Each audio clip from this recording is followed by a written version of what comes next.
Bismillahirrahmanirrahim. Assalamu alaikum wa rahmatullahi wa barakatuhu. Dear students, welcome back to today important lecture. आज के दिन हम क्या डिस्कस करेंगे?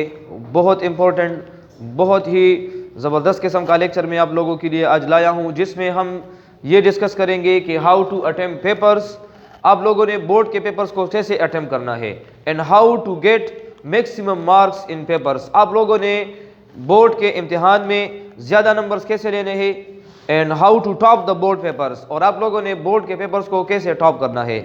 अगर आप लोग आज के जितने भी पॉइंट्स हम डिस्कस करेंगे, अगर इसको आप लोगों ने अपने पेपर्स में अप्लाई किया तो इंशाल्लाह मैं उम्मीद से कह सकता हूं कि आप लोग मैक्सिमम से मैक्सिमम मार्क्स पेपर में ले सकते हैं। ठीक है, तो आइए हम शुरू करते हैं आज के लेक्चर को। आखिर तक लाजमी मेरे साथ रहना और आप लोगों का फुल कंसंट्रेशन यहाँ पर होना चाहिए। ठीक है, how to attempt board papers. Point number 1, मैंने पॉइंट्स की सूरत में इसको लिखा है ताकि आप लोगों को ये और भी क्लियर हो जाए। ठीक है, एक एक पॉइंट को हम डिस्कस करेंगे कि आप लोगों ने किन किन बातों का हाल में एग्जामिनेशन में पेपर्स के दौरान आप लोगों ने ख्याल रखना है। सबसे पहला जो पॉइंट है, की टू स्कोर हाई मार्क्स। इसका मतलब ये है कि attempting the paper is the main की टू स्कोर हाई मार्क्स। आप लोगों ने अगर पेपर को सही तरीके से अटेम्प्ट किया, यही आपको बेहतरीन मार्क्स दिला सकता है। आप लोग ज़रा देखें अपने फ्रेंड्स में और अपने जानने वालों में, बाज़ इस तरह स्टूडेंट्स होते हैं कि जो एवरेज स्टूडेंट्स होते हैं, इतने काबिल, वो इतने टैलेंटेड नहीं होते, लेकिन जब उनके मार्क्स आते हैं, मार्क्स आप लोगों से फिर ज़्यादा आते हैं। तो रीज़न क्या होता है? रीज़न यही होता है कि उन्होंने पेपर अटेम्प्ट करने के पैटर्न को सीखा होता है। आप लोग भी अगर पेपर को अटेम्प्ट सही तरीके से करेंगे, राइटिंग आप लोगों की प्यारी होगी, सफाई का आप लोग ख्याल रखेंगे, तो इंशाल्लाह आप लोग अगर एवरेज स्टूडेंट भी होंगे तो आप लोगों के मार्क्स जो है वो ज़्यादा आएंगे फिर। ठीक है, तो ये बहुत मेन इंपॉर्टेंट पॉइंट है कि आप लोगों ने पेपर को कैसे अटेम्प्ट करना है। सेकेंड पॉइंट है no cutting, neat and clean. मतलब ये है कि आप लोगों ने अपने पेपर में कटिंग बिल्कुल नहीं करनी। यहाँ पर मैं साथ ही आप लोगों को ये भी डिस्कस कर लेता हूँ। लेट सपोज ये आप लोगों का पेपर है और पेपर में ये आप लोगों का एक पेज है। ठीक है, इस एक पेज में आप लोग यहाँ पर लिखाई कर रहे हैं कि let suppose Ali is a boy. ये एक जुमला आप लोगों ने लिखा है। अभी आप लोगों से पेपर में अगर कोई गलती हो जाए तो आप लोग क्या कर लेते हैं, आप लोग पेपर में यहाँ पर इस तरह कटिंग शटिंग शुरू कर देते हैं। तो अभी आप लोग दूर से भी अगर पेपर को देखेंगे कितना बुरा लगता है। तो आप लोगों ने कभी पेपर में कटिंग नहीं करनी। अगर गलती हो जाए आप लोग इस तरह कर सकते हैं कि छोटा सा इसके ऊपर कट लगाए। देखें अभी आप लोगों को इसमें कोई गंदगी नजर आ रही है, लेकिन जब एग्जामिनर पेपर को चेक करेगा उसको पता चल जाएगा कि इसने इस वर्ड को कट किया है, और इसके बाद आप लोग फिर इसको दोबारा लिख दे। अगर इसमें कोई गलती वगैरह होगी तो आप लोग यहाँ पर फिर लिख देंगे। तो इस तरह कटिंग बिल्कुल आप लोगों ने पेपर में नहीं करनी। Cutting is not allowed in the paper. ठीक है, हाँ अगर आप लोग वाइटनर यूज कर सकते हैं, वेल आप लोग उसको यूज कर ले, लेकिन अगर टाइम नहीं है, क्योंकि आप लोग वाइटनर यूज करेंगे टाइम गुजर जाएगा। ठीक है, तो आप लोग सिंपल इस तरह कट लगा दे, उसके बाद फिर वो ठीक वर्ड लिख ले। तो ये पॉइंट क्लियर होगी ना कि कटिंग आप लोगों ने नहीं करनी। पेपर को बिल्कुल नीट एंड क्लीन आप लोगों ने रखना है। अगर आप लोगों को याद हो, मैंने आप लोगों को प्रैक्टिकल बोर्ड के टॉपर्स के पेपर दिखाए थे, उसमें पूरे पेपर में आप लोगों को कभी कटिंग या गलती वगैरह नजर आ रही थी? बिल्कुल नहीं थी। इसी वजह से वो बच्चे फिर टॉप कर लेते हैं। Third point, draw proper margin lines. आप लोगों को पेपर जैसे ही मिल जाए, या तो उसमें पहले से मार्जिन लाइंस मौजूद होते हैं, अगर मौजूद नहीं होंगे आप लोग क्या करें, उस पेपर में प्रॉपर मार्जिन लाइंस ड्रा करेंगे। मुझे ज़रा डस्टर दे। प्रॉपर मार्जिन लाइंस ड्रा करेंगे। यहाँ पर मैं आप लोगों को प्रैक्टिकल दिखा देता हूँ कि आप लोगों ने मार्जिन लाइंस कैसे ड्रा करने हैं। ठीक है, और मार्जिन लाइंस अगर आप लोगों ने ड्रा करनी भी है तो आप लोग कोशिश करें या पेंसिल के ज़रिए या मार्कर के ज़रिए आप लोग मार्जिन लाइंस ड्रा करें। क्लियर है? अभी यहाँ देखें मैं आप लोगों को मार्जिन लाइंस का तरीका भी दिखा देता हूँ। मेरे साथ तो चूंकि फुट नहीं है, आप लोगों ने फुट के जरिए मार्जिन लाइंस ड्रा करने होंगे। ठीक है, तो यहाँ पर आप लोग फुट लगाएंगे। तकरीबन 1 इंच का फासला होना चाहिए। कितना? 1 इंच, यानी 2.5 सेंटीमीटर लेंथ यहाँ पर आप लोग यहाँ पर छोड़ दे। ठीक है, और एक मार्जिन लाइन नहीं बल्कि इसको कोशिश करें डबल मार्जिन लाइंस ड्रा करें। अगर यहाँ पर डबल ड्रा कर सकते हैं बहुत अच्छी बात है, डबल नहीं है कम से कम एक तो ड्रा कर सकते हैं ना राइट हैंड साइड में। अभी देखिए आप लोग जब इसको सॉल्व करेंगे तो कितना मज़ेदार पेपर नजर आएगा। तो मार्जिन लाइन्स आप लोगों ने मस्ट ड्रा करनी है। आपको जैसे ही आंसर शीट मिलेगा उस टाइम 3-4 मिनट्स होंगे जब आप लोगों को क्वेश्चन पेपर नहीं दिया होगा। इसी टाइम में आप लोग क्या करेंगे, आप लोग जल्दी जल्दी से पूरे पेपर में तकरीबन 13, 14, 15 पेजेस में अपने लिए मार्जिन लाइन्स जल्दी जल्दी ड्रा कर ले, ठीक है। अच्छा, इसके बाद क्या करना है, give proper headings and underline them. आप लोगों ने पेपर में हेडिंग्स मस्ट देनी है। अगर मैं फिजिक्स की बात करूं, देखिए फिजिक्स में अगर एक सवाल आता है वेलोसिटी का, वेलोसिटी में कितने हेडिंग्स बन सकते हैं। देखिए एक हेडिंग बन गया डेफिनेशन का, ठीक है, एक हेडिंग बन जाएगा फार्मूला का, एक हेडिंग बन जाएगा सिंबल का कि आप लोग इसको किस तरह रिप्रेजेंट करते हैं, यानी ए लिख देंगे उसके ऊपर एरो का निशान ड्रा कर लेंगे। एक हेडिंग बन जाएगा यूनिट का, एक हेडिंग बन जाएगा डायग्राम का, एक हेडिंग बन जाएगा नेचर का। नेचर यानी आप लोग लिख देंगे कि it is a scalar quantity और it is a vector quantity. एक हेडिंग बन जाएगा डायमेंशन, इसका डायमेंशन क्या है। तो देखिए एक मुख्तसर सा छोटा सा सवाल था लेकिन इसमें तकरीबन 6-7 हेडिंग्स बन सकते हैं। हेडिंग्स देने के फायदे क्या होते हैं, जब आप लोग पेपर में हेडिंग देते हैं, मैं खुद जब बोर्ड के पेपर चेक करता हूं, किसी पेपर में जब हेडिंग्स होते हैं फिर मैं सिर्फ हेडिंग्स को चेक करता हूं, हेडिंग्स के अंदर क्या लिखा है उसको फिर हम नहीं देखते। क्यों? क्योंकि अगर एक बच्चे ने लिखा है कि definition, formula, unit, nature, example, dimension, मुझे पता चल जाता है कि इसने सब कुछ लिखा है, फिर अंदर चेक करने की जरूरत नहीं होती। लेकिन अगर आप लोग इसी वेलोसिटी वाले सवाल को सॉल्व करते हैं और आप लोग एक पैराग्राफ लिख दे, पैराग्राफ में कोई हेडिंग ना हो, तो मैं क्या करूंगा, मैं शुरू से आखिर तक पूरा पैराग्राफ रीड करूंगा कि इसमें यूनिट है कि नहीं है, इसमें नेचर है कि नहीं है, इसमें डिफिनीशन ठीक है कि नहीं है, इसमें फार्मूला कहां पर है, इसमें एग्जाम्पल कहां पर है। तो इस किस्म के क्वेश्चंस में मार्क्स कटिंग के ज्यादा चांसेस होते हैं। लेकिन हेडिंग्स देंगे, अगर 4 नंबर का सवाल है, आपने 3-4 हेडिंग्स दिए हैं, आपको फुल बाय फुल मार्क्स मिल जाएंगे, ठीक है, ये बात क्लियर है। अच्छा, हेडिंग आप लोगों ने कैसे देनी है, लेट सपोज यहां पर मैं इसी को हेडिंग बना लेता हूं, इस एक पॉइंट को मैं हेडिंग बना लेता हूं। अगर ये आप लोगों ने हेडिंग देना है, आप लोग फुट के जरिए ब्लू मार्कर ले लेंगे और उसको डबल अंडरलाइन इस तरह करेंगे। अभी आप लोग खुद देखें, अगर ये लेट सपोज पेपर है और पेपर में आपका हेडिंग इस तरह नजर आएगा, हेडिंग आप लोग देंगे ब्लू मार्कर से, अंडरलाइन करेंगे या पेंसिल के जरिए अंडरलाइन करें, या अगर ये ब्लैक के जरिए आप लोग लिखते हैं तो फिर ब्लू से अंडरलाइन करेंगे, यानी दोनों डिफरेंट कलर होंगे, ये एक कलर का होगा और ये लाइन दूसरे कलर के होंगे। तो आप लोगों का पेपर का इंप्रेशन बहुत ज़्यादा पॉजिटिव होगा। ये पॉइंट क्लियर है। अच्छा, इसके बाद है try to attempt questions in sequence. कोशिश करें कि आपको जो क्वेश्चन पेपर मिलता है उस क्वेश्चन पेपर में क्वेश्चंस होते हैं सेक्शन बी में, क्वेश्चन 1, 2, 3, 4, 5, 6, जो तरतीब होता है उसी तरतीब में आप लोग सॉल्व करेंगे, आपको ज़्यादा मार्क्स मिलने के चांस होगा। क्यों? क्योंकि जब एग्जामिनर पेपर को चेक करते हैं तो उसमें कभी कभार डिवीजन हो जाती है। मिसाल के तौर पर अभी 5 एग्जामिनर्स है, 5 एग्जामिनर्स में से मैं पहला सवाल चेक करूंगा, ये दूसरा सवाल चेक करेगा, ये तीसरा सवाल चेक करेगा, वो चौथा सवाल चेक करेगा। उनके साथ पेपर का एक बंडल होता है, हर एक सवाल से मैं क्वेश्चन नंबर 1 चेक करूंगा। अभी अगर मैं एक क्वेश्चन पेपर को उठा लूँ, उसमें क्वेश्चन नंबर 1 अगर शुरू में होगा तो मेरी आसानी होगी ना, मैं उसको चेक कर लूंगा, फिर नया पेपर उठा लूंगा, उसमें क्वेश्चन 1 चेक कर लूंगा। लेकिन अगर एक बच्चे ने क्वेश्चन नंबर 1 पहले नहीं किया, वो उसने आखिर में किया है, तो मैं उसके पीछे इस तरह सर्च करूंगा कि क्वेश्चन नंबर 1 कहां पर है कि मैं उसको चेक करूं। तो आप लोगों ने एग्जामिनर का टाइम खराब किया कि नहीं? ये नेचुरल बात है। एग्जामिनर का मूड थोड़ा सा ऑफ हो जाएगा कि क्योंकि वो चेक करेगा, टाइम उतना नहीं होता उनके पास, वो आपके क्वेश्चन के पीछे सर्च करेगा कि पता नहीं इसने क्वेश्चन 1 लिखा भी है, नहीं लिखा, आखिर में है, मिड में है, कहाँ पर है। तो आप लोग कोशिश करें पहले क्वेश्चन नंबर 1 को अटेम्प्ट करें, क्वेश्चन नंबर 2 को, क्वेश्चन नंबर 3 को, क्वेश्चन नंबर 4 को कोशिश करें। अगर सीक्वेंस में अटेम्प्ट कर सकते हैं बहुत अच्छी बात है, सीक्वेंस में अटेम्प्ट नहीं कर सकते, अगर पहला सवाल नहीं आता तो फिर खैर है, फिर दूसरा सवाल पहले नंबर पर करें। अगर दूसरा भी नहीं आता, तीसरा आता है, तो आप लोग तीसरा सवाल उठाए और पहले नंबर पर आप लोग अटेम्प्ट करेंगे ना। लेकिन आपने एक गलती नहीं करनी, अगर आपने क्वेश्चन पेपर से तीसरा सवाल उठा लिया और वो आप लोग पहले नंबर पर करते हैं, तो आप लोगों ने यहाँ पर 1 नंबर नहीं देना, आप लोगों ने क्वेश्चन का नंबर वो देना है जो पेपर में होगा। अगर तीसरा सवाल मैं यहाँ पर करूँगा, हालांकि मेरा पहला सवाल है, तो मैं यहाँ पर लिख दूंगा कि पार्ट नंबर 3। ये बात क्लियर है ना? ये गलती कभी नहीं करनी, क्योंकि अगर मैं पेपर चेक करूंगा क्वेश्चन 1 और आपने क्वेश्चन 1 आखिर में किया है, आपने वहां पर लिखा है 9, तो ये तो कंफ्यूजन हो गई ना कि ये पता नहीं ये 1 सवाल है कि 9 नंबर सवाल है। तो कौन सा नंबर देना है पेपर में? जो क्वेश्चन पेपर में गिवन होगा वो नंबर आप लोगों ने देना है। अच्छा, जस्ट गिव क्वेश्चन नंबर मैंने बता दिया है कि आप लोग पूरा सवाल कोशिश करें ना लिखे, क्योंकि टाइम नहीं होता। अगर एक सवाल है कि define and explain torque also give examples, अगर इस तरह एक क्वेश्चन आ जाए या इंग्लिश में या उर्दू में आ जाए तो आप लोग कोशिश करें कि पूरा सवाल ना लिखे। बस आप लोग यहाँ पर क्या करेंगे, यहाँ मिड में इस तरह हेडिंग दे देंगे।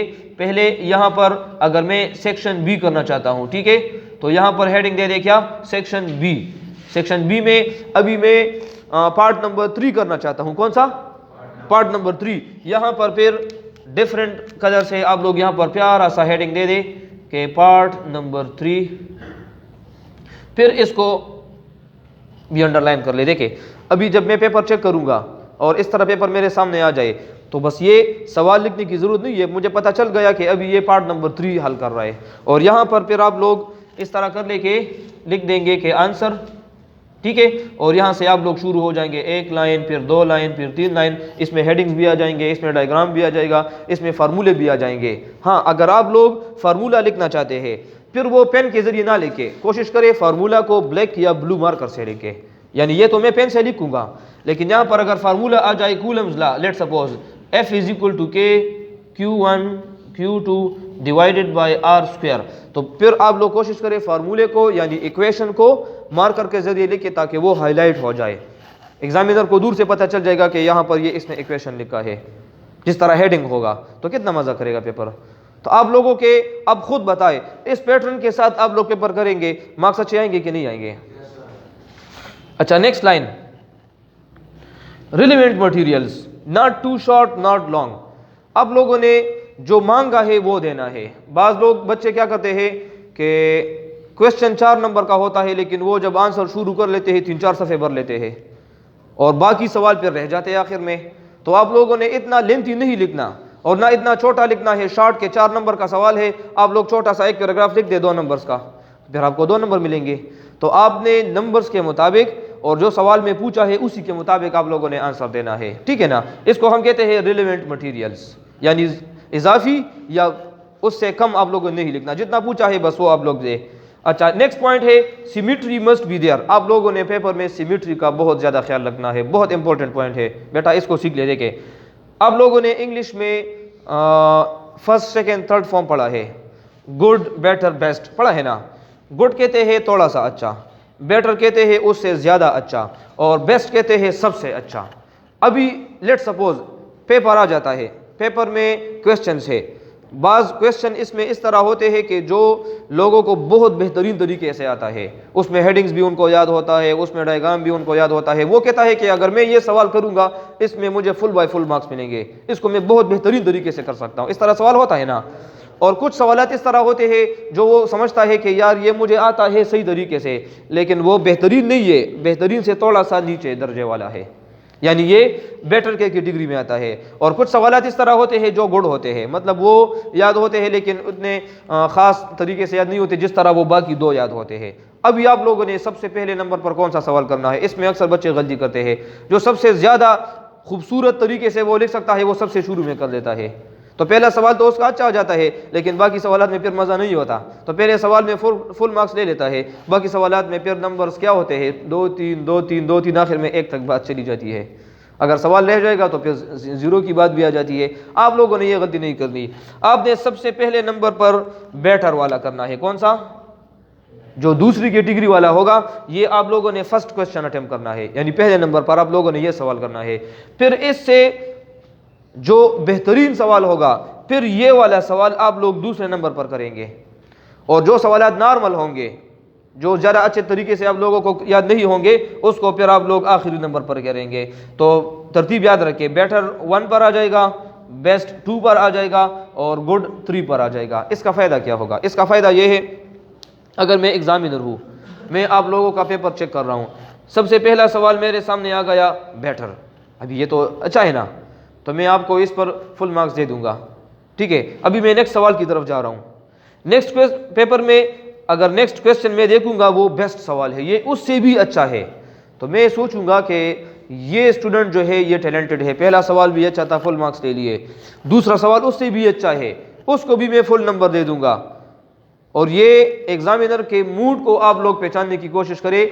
कभी कभार एग्जामिनर क्या करता है, वो पहले 2-3 सवाल पढ़ लेता है, बाकी पेपर में फिर वो उसी अंदाजे के मुताबिक वो सवाल चेक करता है। वो कहता है कि इसके 2-3 अच्छे हैं, बाकी भी अच्छे होंगे, तो टाइम की कमी की वजह से वो टिक टिक लगा कर मार्क्स देता है। अगर आपके पहले 2-3 सवाल अच्छे होंगे, फुल मार्क्स आएंगे, आखिर में आपके नॉर्मल सवालात होंगे ना, नॉर्मल सवालात होंगे। लेकिन अगर टाइम की कमी की वजह से ऐसा एग्जामिनर हो जो सिर्फ टिक टिक करेगा या एक एक नज़र देखेगा, तो वो समझेगा कि इसका पूरा पेपर इसी तरीके से है, तो आपको इंशाल्लाह पूरे पेपर में हर एक सवाल में ज़्यादा मार्क्स पर आएंगे।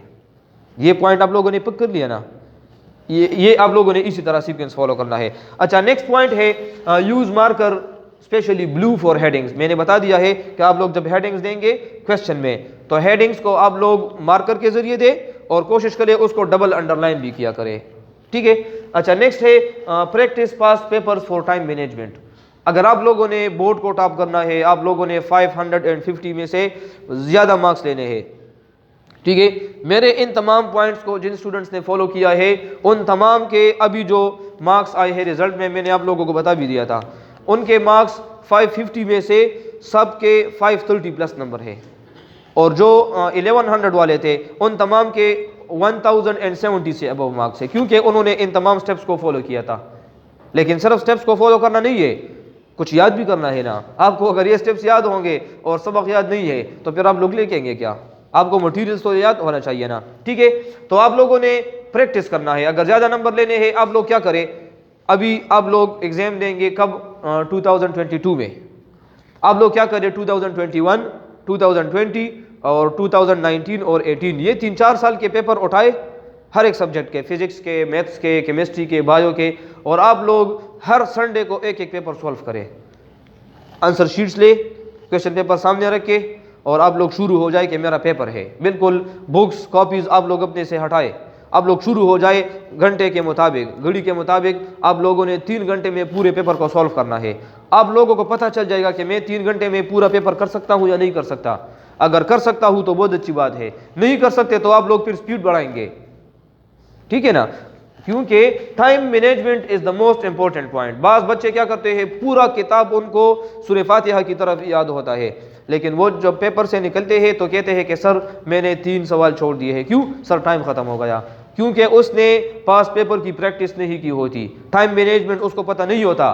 तो आप लोगों ने टाइम का ख्याल रखना है। अपने लिए पेपर पहले से टाइम को डिवाइड करेंगे, मैंने सेक्शन बी में 9 सवाल करने हैं, ये इतने टाइम में मैंने करने हैं। उसके बाद सेक्शन सी है, उसमें 3 लॉन्ग क्वेश्चन है, और एक क्वेश्चन में 2-2 पार्ट्स होंगे, एक थ्योरी होगा, एक न्यूमेरिकल होगा, वो आप लोग कैसे सॉल्व करेंगे। अगर मैथ्स का पेपर है, ज्योमेट्री है, उसमें थ्योरम्स है, उसमें लॉन्ग क्वेश्चंस आएंगे, तो आप लोगों ने उसको डिवाइड करना है पहले से कि मैं इतने टाइम में ये सवाल करूंगा। अगर सेक्शन बी का टाइम खत्म हो गया और आप लोगों ने क्वेश्चन नहीं किए तो आप लोग जल्दी जल्दी उसको सॉल्व कर लेंगे, क्योंकि फिर सेक्शन सी भी शुरू करना है। तो पहले से जो बच्चा 3-4 पेपर सॉल्व करेगा वो इंशाल्लाह टाइम मैनेजमेंट का पाबंद भी होगा, उससे कोई क्वेश्चन फिर रिमेनिंग नहीं बचेगा। Next question, staple extra sheets. अगर आप लोग एक्स्ट्रा शीट्स लेंगे और उसमें क्वेश्चंस करेंगे, क्योंकि आपको जो बंडल मिलता है उसमें तकरीबन 15-16 पेजेस होते हैं। बाज़ बच्चे कुला लिखते हैं या उसमें लाइन भी छोड़ते हैं, वो एक्स्ट्रा शीट्स फिर लेते हैं एग्जामिनर से, फिर एक्स्ट्रा शीट्स कभी कभार वो गुम हो जाते हैं। तो आप लोगों ने क्या करना है, अपने साथ छोटा सा स्टेपलर भी ले जाए, अपने साथ मार्कर, पेंसिल, फोट, पूरी स्टेशनरी अपने साथ ले जाए।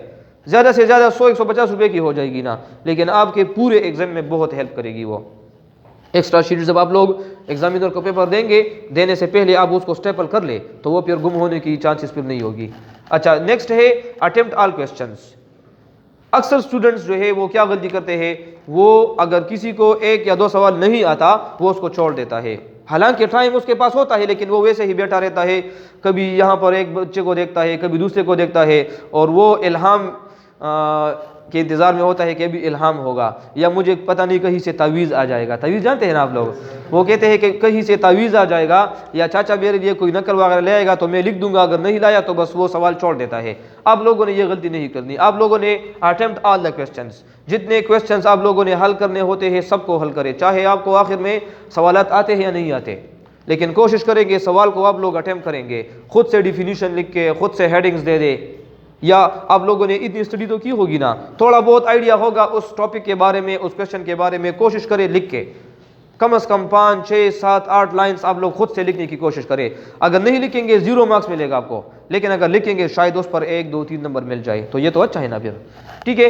अच्छा, bring your own full stationery, मैंने बता दिया है कि अपने साथ कोशिश करें हर एक स्टेशनरी फुल ले आए। अगर आप लोग पेपर के दौरान कभी किसी से वाइटनर मांगेंगे, कभी किसी से हाईलाइटर, कभी किसी से मार्कर, तो वो आपको या देगा या नहीं देगा, लेकिन आपका टाइम उसमें वेस्ट हो जाता है, आप लोगों की पेपर के दौरान कंसंट्रेशन भी फिर खराब हो जाती है, ठीक है। अच्छा, मस्ट रीचेक पेपर, एक और इंपॉर्टेंट पॉइंट, आप लोगों ने पेपर को रीचेक भी करना है। आखिर में आप लोग अगर अपने टाइम को डिवाइड करेंगे शुरू में कि मैंने इतने इतने टाइम में ये क्वेश्चंस करने हैं, 5 मिनट या 10 मिनट आप लोग आखिर में ऐसे ही छोड़ दें रीचेकिंग के लिए, क्योंकि कभी कभार आप लोग जब क्वेश्चन को लिखते हैं बीच में फार्मूला भूल जाता है, तो आप लोग उसके लिए खाली जगह छोड़ देते हो कि मैं आखिर में लिखूंगा, लेकिन अगर आखिर में आप लोग पेपर को रीचेक नहीं करेंगे, वो तो वहाँ पर भूल जाएगा, तो उसके 1 नंबर या 2 नंबर जितने भी होंगे वो कट जाएंगे। तो आप लोगों ने क्या करना है, आप लोगों ने आखिरी 10 मिनट में पेपर को रीचेक करना है कि कहीं पर आप लोगों ने कोई इक्वेशन तो नहीं छोड़ा, कहीं जगह पर यूनिट तो नहीं छोड़ा, किसी जगह पर सवाल तो नहीं मिस हुआ है। आप लोग क्वेश्चंस को दोबारा गिन लें कि मैंने पूरे क्वेश्चंस अटेम्प्ट किए हैं या नहीं किए, बहुत फ़ायदा देगा ये पॉइंट आपको। और आखिरी पॉइंट है feel relax and take rest. आप लोगों ने पेपर के दौरान और पेपर से 1 दिन या 2 दिन पहले बिल्कुल टेंशन नहीं लेना कि एग्ज़ाम है, ये होगा वो होगा, बिल्कुल रिलैक्स मूड में आप लोग पेपर के लिए जाएंगे। और जिस दिन पेपर होगा उसकी रात को आप लोगों ने पूरी रात बेदार भी नहीं होना, शोगिरो बना कोई खा, आप लोगों ने नींद कम से कम 3, 4, 5 घंटे नींद लेनी है, ठीक है, क्योंकि आप लोग अगर नींद नहीं लेंगे, आराम नहीं करेंगे इस रात को, फिर कल को पेपर में आप लोग डिस्टर्ब होंगे। इस तरह बच्चे भी हमने देखे हैं कि हाल में पेपर के दौरान वो सो जाते हैं फिर, ठीक है ना। तो आप लोगों ने बिल्कुल रिलैक्स होकर जाना है। अपने साथ कोशिश करें एक बोतल में पानी ले जाए, ठीक है, अपने साथ रुमाल ले जाए अगर पसीना वगैरह आएगा, क्योंकि वहाँ पर तो पसीना भी आ जाता है, ठीक है। और या जूस वगैरह, बिस्किट वगैरह अपने साथ ले जाए अगर वहाँ पर कैंटीन होगा या नहीं होगा, ठीक है। तो इंशाल्लाह ये पॉइंट्स आप लोग अपने साथ याद रखें, इसको अप्लाई करें। और सिर्फ मैट्रिक में नहीं, मैट्रिक में, FSC में, आगे जितने भी एग्ज़ाम देंगे आप लोग इंशाल्लाह तमाम एग्जामिनेशन में आपको ये बहुत हेल्प देगा। अच्छा, एक और पॉइंट, बोर्ड के पेपर्स में जो क्वेश्चन पेपर होता है, जो आंसर शीट होता है और जो एक्स्ट्रा शीट होता है, उसके लिए मैंने सेपरेट एक वीडियो बनाई है। आप लोग प्लेलिस्ट में जाए, वहाँ पर हाउ टू अटेम्प्ट पेपर का अपना एक प्लेलिस्ट है, उसके साथ मैंने एक लेक्चर अपलोड किया है जिसमें मैंने बाकायदा वो तमाम आंसर शीट उसमें आपको दिखाए हैं। उसको मैंने अपने तरीके से फुल भी किया है, अटेम्प्ट भी किया है कि आप लोग इस पर कहाँ कहाँ लिखाई करेंगे, कहाँ इस पर मार्जिन लाइन्स लगाएंगे, कैसे अटेम्प्ट करेंगे। तो वो वाला लेक्चर भी आप लोग देखें, और डिस्क्रिप्शन में आप लोगों के लिए मैं उस लेक्चर का लिंक भी शेयर कर दूंगा। तो आप लोग दोनों लेक्चर को मस्ट देखें और उसको अप्लाई करें, इंशाल्लाह बहुत हेल्प होगा। Wish you best of luck, thank you so much.